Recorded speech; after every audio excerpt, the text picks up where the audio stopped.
Ever wondered how a mime with a PhD in political science, who was also a card-carrying member of the Communist Party, became the head of a multi-billion-dollar fashion empire? It sounds like the plot of a movie, but it's the real-life story of one of the most influential designers of our time, Miuccia Prada. This isn't your typical rags-to-riches tale. It's a story of intellect, rebellion, and a woman who tore up the fashion rulebook to build her own. Who founded the luxury leather goods company back in 1930. You'd think she was destined for a life in fashion, but young Miuccia had other plans. She was a rebel deeply involved in the counterculture movements of the 60s and 70s. She protested on the streets, championed feminist causes, and even joined the Italian Communist Party. She was a serious academic, earning her doctorate in political science from the University of Milan. To top it all off, she spent 5 years training to be a professional mime. Fashion, with what she saw as its bourgeois and conventional rules, was the last thing on her mind.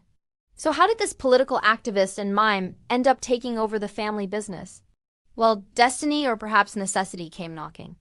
In 1978, Miuccia reluctantly took the helm of the Prada company.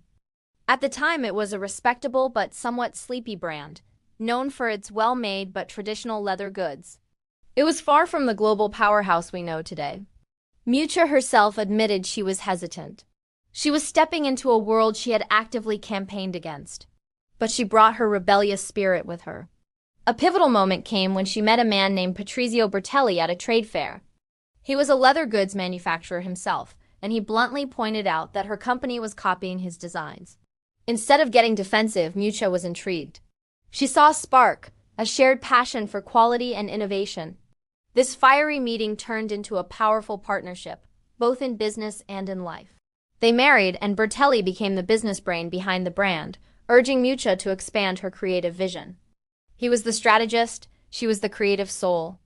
Together, they were an unstoppable force. Miuccia's first major breakthrough came in 1984, and it wasn't with a fancy dress or a leather handbag. It was with a backpack. But not just any backpack. It was made from a material that was completely unheard of in luxury fashion at the time, Pocono nylon. This was an industrial-grade, water-resistant nylon that her grandfather had used to cover steamer trunks. Miuccia took this utilitarian fabric and created a simple, black, unbranded backpack. The fashion world was stunned. Luxury was supposed to be about lavish materials and visible logos. This was the opposite. It was understated, practical, and almost anti-luxury. It was an instant hit. This backpack symbolized Miuccia's entire philosophy, questioning what luxury means and finding beauty in the unconventional. It was a statement that something practical and industrial could be just as desirable as something ornate and delicate. This concept of ugly chic became her signature. Miuccia has always been fascinated by the idea of ugliness. She plays with awkward proportions, clashing colors, and unconventional materials. Think of her collections that featured chunky, nerdy sandals, wallpaper-like prints from the 70s, or fabrics that looked like upholstery. She once said, "Ugly is attractive, ugly is exciting." The investigation of ugliness is, for me, more interesting than the bourgeois idea of beauty. She wasn't trying to make women look pretty in the conventional sense. She was creating clothes for intelligent, complex women who weren't afraid to stand out and challenge norms. Her designs were for women who dressed for themselves, not for the approval of others.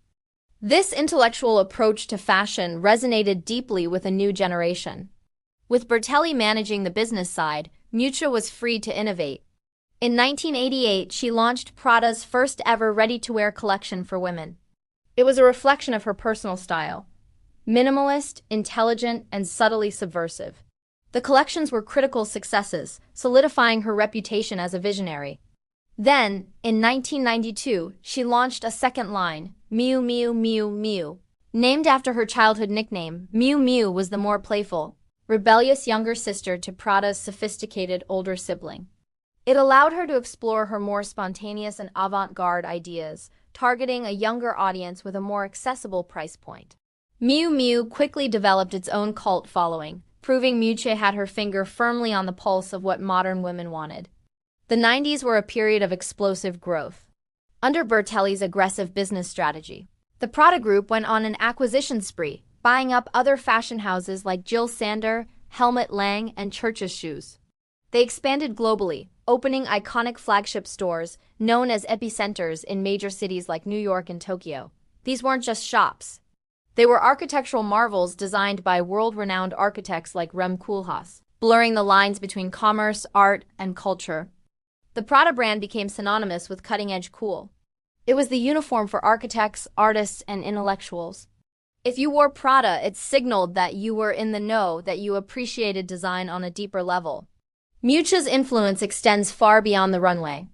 Alongside Bertelli, she established the Fondazione Prada in 1993. It's an institution dedicated to contemporary art and culture, with incredible gallery spaces in Milan and Venice. This wasn't a vanity project. It reflects Miuccia's genuine passion for art and her belief that fashion is part of a much larger cultural conversation.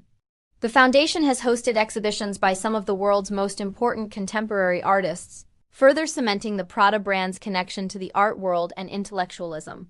It shows that for Miuccia, creativity isn't confined to a single field. It's a way of looking at the world. So, how did the former communist become a billionaire? By never compromising. Miuccia Prada built her empire not by following trends, but by creating them. She stayed true to her intellectual, rebellious roots. She took a legacy brand and injected it with her unique perspective, turning it into a platform for ideas. She challenged our very definition of beauty and luxury, proving that a simple nylon bag could be more desirable than a diamond-encrusted clutch. Her story is a testament to the power of a unique vision. She didn't chase wealth. She chased ideas, and in doing so, created one of the most powerful and respected fashion houses in the world. From mime artist to fashion mogul, Miuccia Prada's journey is a masterclass in how to build an empire by breaking all the rules.